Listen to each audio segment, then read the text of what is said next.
Hello my viewers. तो आज की वीडियो हम बात करने वाले हैं जो ज़्यादातर बच्चों की समस्या होती है कि वे अपनी रनिंग की स्पीड कैसे बढ़ाएं। ठीक है। तो जो बिगिनर्स होते हैं जिनका लगता है कि हमारा एग्ज़ाम कुछ क्लियर होने लगा है या फिर हो सकता है, तो वो कोशिश करते हैं कि वे अपनी रनिंग करते रहें। लेकिन रनिंग करते वक्त हम बहुत सारी चीज़ों से गुजरते हैं। जैसे सबसे पहली चीज़, बिगिनर्स को इंजरी बहुत ज़्यादा होती है ना। तो इंजरी क्यों हो रही है और उसकी स्पीड क्यों नहीं बढ़ रही, ये बहुत सारी चीज़ें हैं जो मैंने खुद फेस करी। तो जब मैंने अपनी रनिंग स्टार्ट करी तो मुझे बहुत सारी चीज़ों का नहीं पता था। जैसे कि मैंने स्टार्टिंग में ही अपनी रनिंग रोड पे स्टार्ट करी। ठीक है। रोड पे रनिंग स्टार्ट करना गलत नहीं है। हम ये नहीं कह सकते कि आप रोड पे रनिंग कर रहे हो तो आपको स्पीड नहीं बढ़ेगी या फिर ऐसा कुछ। लेकिन अच्छा रहेगा अगर आप फील्ड में करें तो, क्योंकि अगर आप कॉम्पिटिटिव की तैयारी कर रहे हैं तो वहाँ पे इसी तरीके का होता है, मिट्टी का होता है सब कुछ, और आपको कंफर्ट ही होगा, है ना। अगर आप नहीं कर सकते तो आप रोड पे करें, कोई दिक्कत नहीं है। लेकिन रोड की सरफेस ऐसी होती है जिससे आपको इंजरी होने के चांसेस बहुत ज़्यादा हैं, है ना। फील्ड में तो मैंने देखा है कि बेयर फुट भी नंगे पाँव भी कर लेते हैं रनिंग। लेकिन रोड पे आपको अपने शूज़ अच्छी क्वालिटी के होने चाहिए। स्टार्टिंग में जब कोई बिगनर होता है तो क्या करता है, मैंने भी यही किया था, वो अपने सिंपल शूज़ में रनिंग करता है। तो उससे क्या होगा, सिन पेन होगा, नी पेन होगा, पता नहीं क्या क्या होगा, क्योंकि रनिंग ऐसी एक्सरसाइज नहीं है जो यूं ही झिल जाए, है ना। और स्टार्टिंग में कोई कर रहा है और विद प्रिकॉशंस भी नहीं है ना, कोई सावधानी नहीं है, तो फिर दिक्कतें होनी है। तो अगर आप रोड पे कर रहे हैं, वैसे तो फील्ड में भी आपको अपने शूज़ लेने हैं जो आपके अच्छे वाले शूज़ हों रनिंग के, वे शूज़ लेना अच्छी तरीके से, क्वालिटी देखकर। इसकी भी बहुत चीज़ें होती हैं कि रनिंग के शूज़ भाई ढंग से देखना है, बढ़िया तरीके से, क्योंकि रनिंग के शूज़ एक तरीके से यूँ ही दे भी देते हैं सस्ते बता के, और उनका इफ़ेक्ट कुछ नहीं होता है, 1-2 महीने में ख़राब हो जाते हैं। मैंने 3 से 4 शूज़ खरीद के देखे हैं।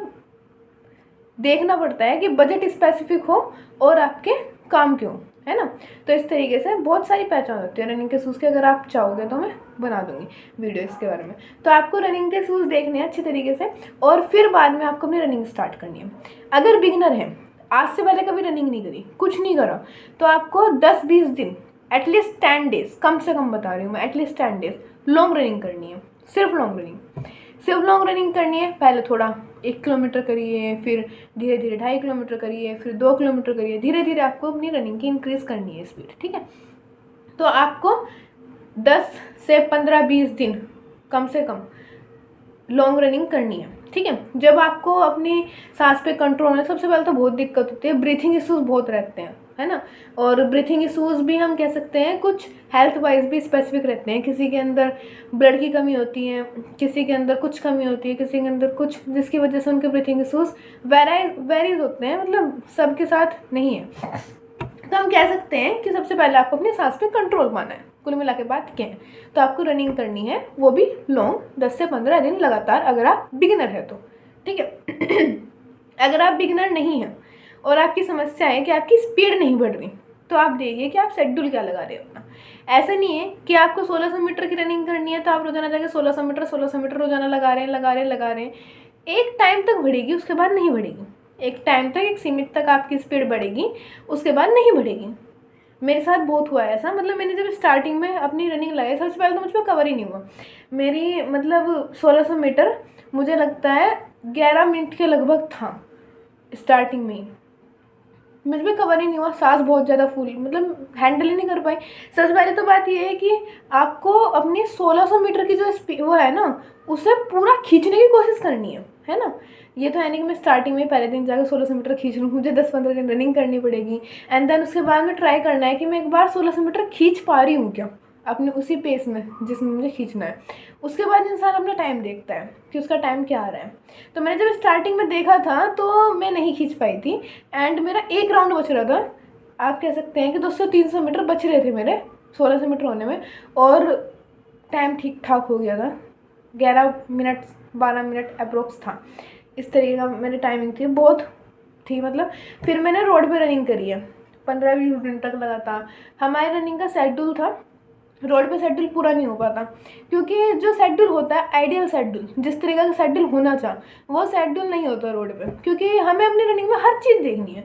ये नहीं है कि हम सिर्फ जाकर 1600 मीटर लगा रहे हैं, आपको अपनी रनिंग में लॉन्ग रनिंग भी करनी है जिसमें आप लंबा खींचते हैं, किलोमीटर किलोमीटर खींचना पड़ता है आपको, कम से कम 4 किलोमीटर खींचते हैं, ठीक है, वो वाला भी रखना पड़ता है। आपको सूट्स भी लगाने पड़ते हैं, बिना उसके तो कुछ ही नहीं है।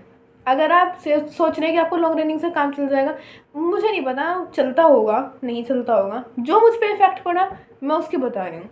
जो आपको अपनी स्पीड में सबसे ज़्यादा लाएगा, मतलब जब आपको इशू होगा कि मैं स्पीड में नहीं ला पा रहा हूँ, तब आपको क्या करना होगा, अपने रनिंग के सूट्स लगाने होंगे। 100 मीटर के, 200 मीटर के, 400 मीटर के। 400 मीटर के बहुत इफेक्टिव होते हैं, 400 मीटर के लगाने पड़ते हैं। बॉयज़ का शेड्यूल अलग होता है, गर्ल्स का schedule as compare to their strategy etcetera, सब कुछ शेड्यूल की बात तो बात की है। तो कहना यही था कि आपको अपनी स्ट्रेटेजी में हर तरीके का शेड्यूल लगाना पड़ेगा, जिसमें आपके सूट्स भी होंगे 100 मीटर के, 200 मीटर के, आपकी लॉन्ग रनिंग भी होगी, और बहुत तरीके का आए होते हैं। मतलब एक बार मैं आपको डिस्कस कर लेती हूँ किस तरीके का होता है। सबसे पहले तो आप ऐसा करते हैं कि हम अपने ब्रीथिंग पे कंट्रोल पाने के लिए ना, एक तरीके का हमारा ट्रेनिंग होती है, जिसमें हम 100 metre fast, 100 metre slow, 100 metre fast, 100 metre slow. अब देख लो रोड पे पॉसिबल ही नहीं है ना। मैंने किया है, मैं क्या करती थी, ऐप में अपना डालती थी, ऐप में 100 मीटर फास्ट, 100 मीटर स्लो। अब वे ऐप भी जेन्युइन नहीं होती, कुछ से कुछ बताती हैं, मतलब उसी डिस्टेंस को तो ये तेज़ भागते हुए कि बता देंगे, और उसी को स्लो। बहुत दिक्कत पड़ती है रोड में, है ना। तो फील्ड में तो हम अपना मेजर कर लेते हैं। हम क्या करते हैं, 100 metre fast, 100 metre slow, 100 metre fast, 100 metre slow, ऐसा करते हैं। और ऐसा 10 मिनट तक लगातार करते हैं, है ना। इसके 2 सेट लगते हैं पहले दिन का। दूसरे दिन का हम कह सकते हैं कि आपको एक लगाना है 1000 मीटर, एक लगाना है दोबारा 1000 मीटर, इस तरीके का होता है ना। और अगर गर्ल्स की बताएं तो आप यहीं रुक सकते हैं, फिर आप एक 400 मीटर लगा के, 400 मीटर का लगा के अपना टाइम देख के क्या बैठ रहा है रुक सकते हैं। बॉयज़ का हो तो उसमें 800 मीटर का एक और जुड़ जाता है, मतलब 1000, फिर 800, फिर 600, इस तरीके से जुड़ जाता है। फिर अगर हम बात करें तीसरे दिन की, तो हम लॉन्ग रनिंग रखते हैं। लॉन्ग रनिंग में हम कैसा करते हैं कि 4 किलोमीटर पेस तो मैं बन ही नहीं सकता, पेस नहीं बन सकता, पेस तो हमारा 1600 मीटर से ऊपर नहीं बनता, है ना। तो 4 किलोमीटर लंबी रनिंग करनी है आपको। और 4th डे हम क्या करते हैं,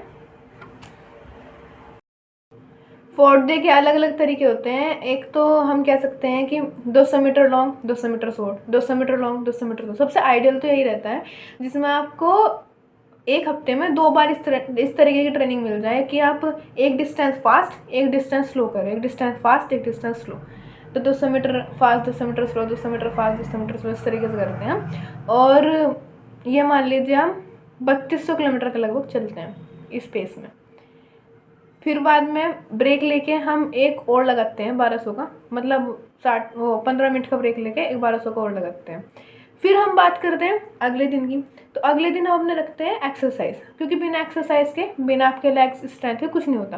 क्योंकि सिर्फ रेस में होती है, हमारा लॉन्ग जंप, हाई जंप सब होता है। जिनके में नहीं होता लॉन्ग जंप, हाई जंप, उनको भी थोड़ी थोड़ी अपनी एक्सरसाइज करनी चाहिए। ऐसा नहीं है कि आप बिल्कुल भारी भरकम एक्सरसाइज कर ले। मैंने की है ये मिस्टेक, मेरे में बहुत ज़्यादा हुई है। मैं बहुत ज़्यादा एक्सरसाइज कर लेती थी, है ना, एक्सेस अमाउंट में। मैंने बहुत एक्सेस अमाउंट में एक्सरसाइज कर रखी है, जिससे निगेटिव इम्पैक्ट पड़ता था, पॉजिटिव नहीं, निगेटिव इम्पैक्ट पड़ता था।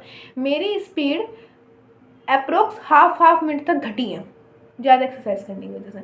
क्योंकि जब हम एक्सरसाइज करते हैं तो फिर पाँव में हो ही जाता है, अपना मसल्स अपना रिस्पॉन्स करेंगे, और फिर नहीं खिंचता। क्योंकि मेरे जो रनिंग शेड्यूल था उसमें मेरा 5th डे एक्सरसाइज डे था, और 7th डे को हम वॉक लगाते हैं, संडे को हम वॉक लगाते हैं। तो जब तक मसल्स रिन्यू नहीं होते थे, नहीं अपनी प्रॉपर रेंज में आते थे, तो खिंचता नहीं था मुझ पर वॉक। उससे मेरे आधे मिनट के लगभग पीछे आ जाता था, और मैं डिमोटिवेट, मतलब इतना करके भी इंसान को नहीं अचीव हो पा रहा है, वो क्या चाहता है, तो फिर बात बिगड़ जाती है ना।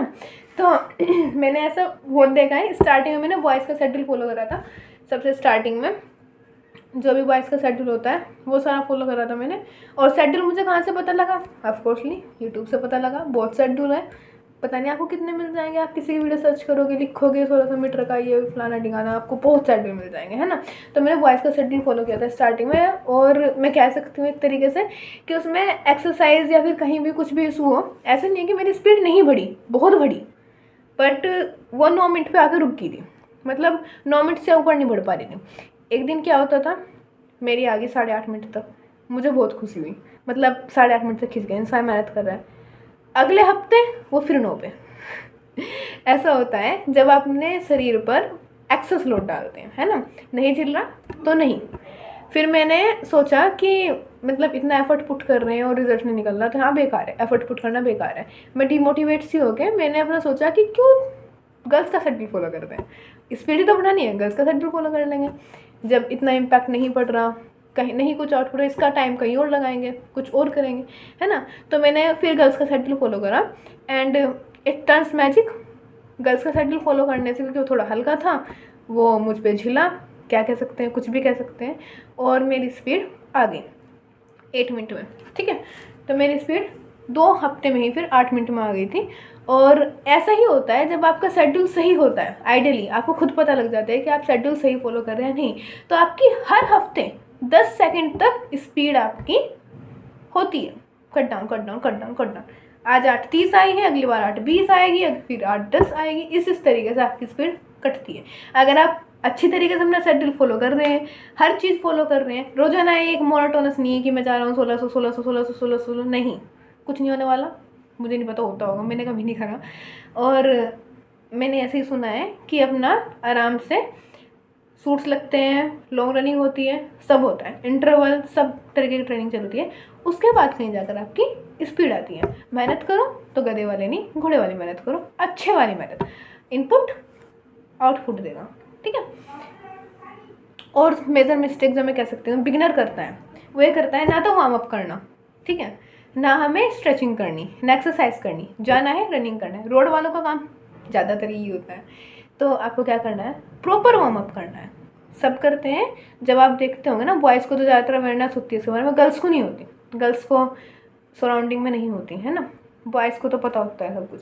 तो क्या करना है, आपको वार्म अप करना है अच्छी तरीके से अपना, 5-6 मिनट का वार्म अप करना है। उसमें सिंपल एक्सरसाइज, हाथ घुमाना, इस तरीके की। और उसके बाद आपको थोड़ा बहुत धीरे धीरे करके थोड़ा अमाउंट कह सकते हैं क्रॉस करना है। 1 किलोमीटर के लगभग ले सकते हैं आप, हद से हद, नहीं तो आप अपना 600 मीटर के लगभग स्लो रनिंग कर सकते हैं। उसके बाद और एक्सरसाइज करनी होती है, वे स्ट्रेचिंग वाली होती है। फिर आपका आइडियल शेड्यूल फॉलो होता है, जो आपका आइडियल शेड्यूल होता है, जो आपको उस दिन टारगेट में करना होता है। उस आइडियल शेड्यूल के बाद भी आपको क्या करना होता है, स्ट्रेचिंग करनी होती है ना। स्ट्रेचिंग करते हैं हम अच्छी तरीके से अपनी बॉडी को, जिसमें से हमारा मसल्स पेन रिड्यूस होता है स्ट्रेचिंग करने से। और अगर प्रॉपर स्ट्रेचिंग ना की जाए तो भी स्पीड में अंतर आता है, स्पीड हमारी नहीं बढ़ पाती, क्योंकि बहुत तरीके के एक्सरसाइज, सिर्फ भागना भागना नहीं होता, बहुत तरीके की एक्सरसाइज होती है। हम अपने पाँव को खोलना पड़ता है, अच्छी तरीके से स्ट्रेच करना पड़ता है, और डिफरेंट टाइप की एक्सरसाइज होती है। अगर आप सर्च करेंगे तो आपको मिल जाएंगी, पता नहीं कितनी होती है। तो यही कहना था मेरा कि बिगनर्स की कुछ मिस्टेक्स होती हैं जो आपको नहीं करनी। सबसे पहले रोड पे भाग रहे हो तो अच्छे तरीके से अपने शूज़ दे के भागो, क्योंकि नहीं तो फिर आपको पेन होगा, और वो पेन इतना बढ़ जाएगा कि आपकी कोई आइडियल तारीख होगी जो आपने सेट कर रखी होगी कि मुझे इस तक अपनी स्पीड आनी है, वहाँ तक आपका पेन भी नहीं रिड्यूस होगा, स्पीड तो रही दूर की बात है ना। फिर बाद में दूसरी ये थी कि अपना वार्म अप वगैरह अच्छे तरीके से करो, वार्म अप करो, स्ट्रेचिंग करो। पहले तो अपना अच्छी तरीके वार्म अप करो, फिर थोड़ी धीरे धीरे रनिंग करो, फिर अगर आप चाहो तो और स्ट्रेचिंग कर सकते हो, फिर अपना आइडियल शेड्यूल फॉलो करो। नहीं तो एटलीस्ट कम से कम अपना शेड्यूल फॉलो करने से पहले धीरे धीरे रनिंग जरूर करनी है, ठीक है, ज़रूर 1 किलोमीटर की।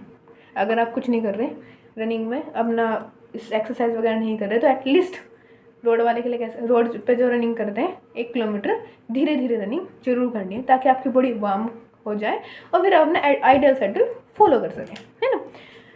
तो यही था आज की वीडियो में, hope it will helpful for you. छोटी सी वीडियो बनाई मैंने बेसिक जानकारी के लिए, ताकि कोई बिगनर बच्चा अगर अपना स्टार्ट करना चाहता है तो कर सकता है ना। मैंने कोशिश करी कि मैं इस छोटी सी वीडियो में जितना ज़्यादा अपना बेस्ट बता पाऊँ, मैंने बताया।